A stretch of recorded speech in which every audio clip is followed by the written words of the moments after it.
Hello friends, അപ്പോൾ നമുക്കൊന്ന് spicy ആയിട്ടുള്ള മോമോസ് ചട്നി എങ്ങനെ ഉണ്ടാക്കിയെടുക്കാമെന്ന് നോക്കാം.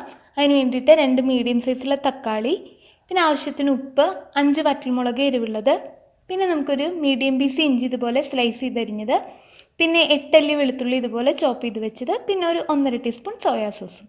ഇനി നമ്മളൊരു പാത്രത്തിൽ വെള്ളം എടുത്തിട്ടുണ്ട്. അതിലോട്ട് നമ്മൾ ഈ തക്കാളി ഇങ്ങനെ 4 സൈഡും ജസ്റ്റ് ഒന്ന് കട്ട് ചെയ്ത് കൊടുക്കണം. മുഴുവനായിട്ട് കട്ട് ചെയ്ത് ജസ്റ്റ് ഒന്ന് ഹാഫ് കട്ട് ചെയ്ത് കൊടുത്താൽ മതി. ഇതുപോലെ നമുക്ക് 2 തക്കാളിയും കട്ട് ചെയ്തെടുക്കാം. ഇനി ഇതിലോട്ട് 5 വറ്റൽമുളക് ഇട്ടു. ഇനി ഇത് നമുക്ക് നല്ലപോലെ ഒന്ന് തിളപ്പിച്ചെടുക്കാം.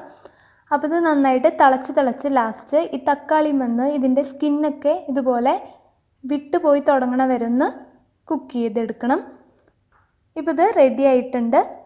ഇനി നമുക്ക് ഈ തക്കാളിയും ഇതൊക്കെ ഒന്ന് ചൂടാറിയതിന് ശേഷം ഇതിൻ്റെ സ്കിന്ന് ഇങ്ങനെ റിമൂവ് ചെയ്തെടുക്കണം.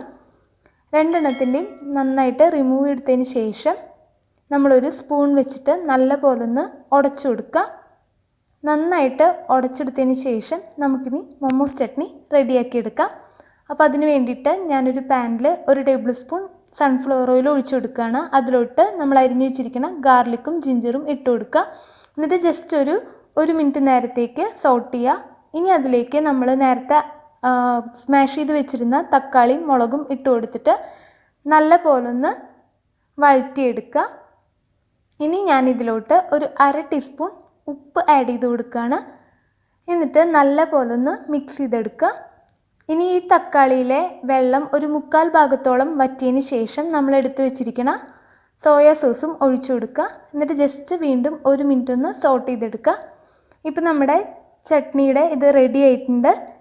ഇനി ഇത് ചൂടാറിയതിന് ശേഷം ഒരു മിക്സിയുടെ ജാറിലിട്ട് നന്നായിട്ട് ഫൈനായിട്ട് അരച്ചെടുക്കുക. നമ്മുടെ മോമോസ് ചട്നി ഇവിടെ റെഡി ആയിട്ടുണ്ട്.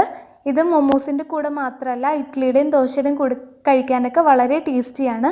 അപ്പോൾ ഇതെല്ലാവരും ഒന്ന് ട്രൈ ചെയ്ത് നോക്കണം.